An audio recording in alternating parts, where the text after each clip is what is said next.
तो यार आप लोग भी जरूर जानना चाहेंगे कि क्या 2025 सुपर हीरो मूवीज के लिए खतरा है और 2023 और 24 में की गई सुपर हीरोज मूवीज की गलतियां 2025 में सुधारी जा सकती हैं। तो आज की वीडियो में हम इसी बारे में बात करेंगे। तो स्वागत है आप सभी का इस सुपर एक्सप्लेनर की एक नई वीडियो में। तो चलिए शुरू करते हैं। तो पहले हम बात करेंगे कि कैसे 2023 और 24 सुपर हीरो मूवीज के लिए एक बुरा साल रहा, जबकि साल 2022 काफी प्रॉफिटेबल था सुपर हीरोज मूवीज के लिए। लेकिन वहीं multiverse of madness, black Adam और Thor love and thunder story wise उतना कुछ खास कर नहीं पाई, जबकि इससे पहले के कई सालों से हम देख रहे हैं super hero movies film makers के लिए कैसे पैसे छापने की मशीन बन चुकी थी। जहां मूवीज आते ही फैंस सिर्फ एक्शन और सीजीआई से भरी मूवीज देखना चाहते थे, तो वहीं कई बड़ी मूवीज के बीच में आने वाली छोटी मोटी और बिना स्टोरी की मूवीज भी अच्छा खासा पैसा छाप के ले गयी, जैसे की एंटमैन एंड दी वॉस्प को ही देख लो। वहीं 2023 से फैंस एक अच्छी स्टोरी की भी डिमांड करने लगे और मार्वल्स की सिर्फ एक गार्डियंस ऑफ द गैलेक्सी को छोड़ के और कोई सी भी मूवी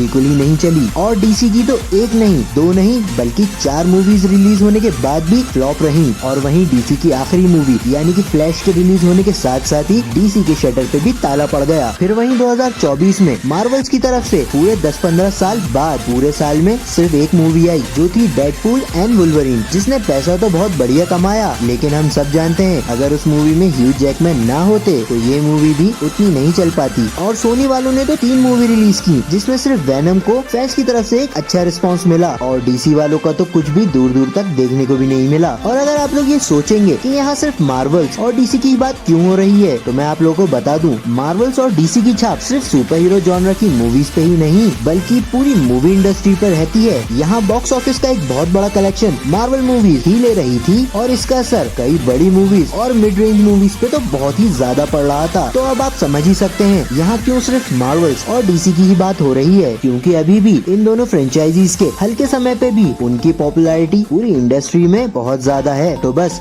इस साल आने वाली मार्वल्स और डीसी मूवीज पे ही सबकी नजर है, क्योंकि इनके हिट या फ्लॉप होने का असर पूरी सुपर हीरो इंडस्ट्री पे पड़ेगा। तो चलिए एक एक करके बात करते हैं। तो चलिए बात करते हैं कैप्टन अमेरिका की, जिसमें हमको एक बिल्कुल ही नए कैप्टन अमेरिका दिखने वाले हैं, जिसकी वजह से फैंस 2 ग्रुप में बट चुके हैं। एक वो जो कैप्टन अमेरिका को सपोर्ट कर रहे हैं और एक वो जो पुराने कैप्टन अमेरिका यानी कि क्रिस एवांस को ही एज अ कैप्टन अमेरिका देखते हैं। और जो लोग कॉमिक्स पढ़ते हैं वो जानते हैं कि सेम सिचुएशंस कॉमिक्स में भी हुई थी, तो वो लोग इस चीज को आराम से एक्सेप्ट कर लेंगे। तो क्योंकि इस मूवी में हल्क के सौतेले लड़के रेड हल्क की लड़ाई हमारे कप्तान साहब से होने वाली है। फिर बात करते हैं थंडरबोल्ट्स की, जो मार्वल्स की अगली मूवी है और कैप्टन अमेरिका के बाद के इवेंट्स इस मूवी में दिखाए जाएंगे। और इसी मूवी में मार्वल्स का सुपरमैन यानी कि सेंट्री भी दिखने वाला है। और अगर आप लोग सेंट्री को नहीं जानते तो सेंट्री सुपर सोल्जर सीरम से बनाया गया एक सुपर ह्यूमन है, जिसके पास 100 एक्सप्लोडिंग सन्स की पावर है और हल्क भी इसके सामने पानी कम चाय है। मगर वहीं मार्वल्स का एक और कैरेक्टर भी है जो इतना पावरफुल है कि सिर्फ एक पंच में सेंट्री के चीथड़े उड़ा सकता है। अगर आप लोग समझ गए मैं किसकी बात कर रहा हूँ तो कमेंट करके बताएं। लेट्स सी कौन मार्वल्स का बड़ा फैन है। फिर इसी बीच में मार्वल्स की कुछ सीरीज भी आ रही हैं, मगर मैं इंटरेस्टेड हूँ मोस्ट अवेटेड वंस में, यानी कि डेयरडेविल इस साल की मोस्ट एंटिसिपेटेड सीरीज भी है और इससे काफी उम्मीदें भी हैं। फिर आते हैं इस साल की मोस्ट एंटिसिपेटेड मूवी पे,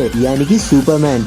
और सुपरमैन के लिए पूरी दुनिया ही एक्साइटेड है। जहां अगर मैं अपनी बात करूं तो मैंने सुपर हीरो मूवीज देखना ही शुरू सिर्फ सुपरमैन की वजह से की थी और मैं तो सुपरमैन का बहुत ही बड़ा फैन हूँ। इस मूवी से सभी को उम्मीदें तो बहुत हैं, लेकिन एक सोचने वाली बात भी ये है कि इस मूवी में कैरेक्टर्स बहुत होने वाले हैं, तो क्या जेम्स गन सभी कैरेक्टर्स पे ध्यान दे पाएंगे। लेकिन फिर हम यहाँ बात कर रहे हैं जेम्स गन की और उनके डायरेक्शन की। जेम्स गन अपनी मूवी में जिस तरह का डायरेक्शन देते हैं तो वो देख के तो लगता है कि ये सिचुएशन वो आराम से हैंडल कर लेंगे। तो लेट्स सी क्या होता है। फिर आते हैं फैंटास्टिक 4 पे, जो मार्वल्स की तीसरी बड़ी मूवी होने वाली है इस साल की। और फैंटास्टिक 4 की पिछली कुछ मूवीज फैंस के दिलों पे वो छाप नहीं छोड़ पाई, तो मार्वल्स को ये समझ लेना चाहिए कि फैंस को इस बार सिर्फ एक्शन या बिग सीजीआई सीन्स ही नहीं देखने, बल्कि एक बढ़िया स्टोरी लाइन भी देखना है। क्योंकि गए वो दिन जब फैंस सिर्फ एक्शन और सीजीआई की वजह से मूवी को हिट करा देते थे। तो बस अब जुलाई में आने वाली दोनों मार्वल्स और डीसी की 2 सबसे बड़ी मूवीज फैंटास्टिक 4 और सुपरमैन हमें बता देंगी कि सुपर हीरो जॉनर के फ्यूचर का क्या होगा, जिसमें सुपरमैन तो पूरे डीसी का भार अपने सर पे उठाए चल रहा है। क्योंकि अगर सुपरमैन बॉक्स ऑफिस में कमाल नहीं कर पाई तो डीसी बंद होने की कगार पे आ जाएगा। तो बस जो मेरा सवाल था कि क्या 2025 सुपर हीरो मूवीज का एंड है, उसका जवाब हमें जुलाई के बाद पता चल जाएगा। क्योंकि अगर इस साल भी सुपर हीरो मूवीज वो कमाल नहीं कर पाई तो मुझे नहीं लगता सुपर हीरो मूवीज अब वो पुराना दौर वापस आ पाएगा।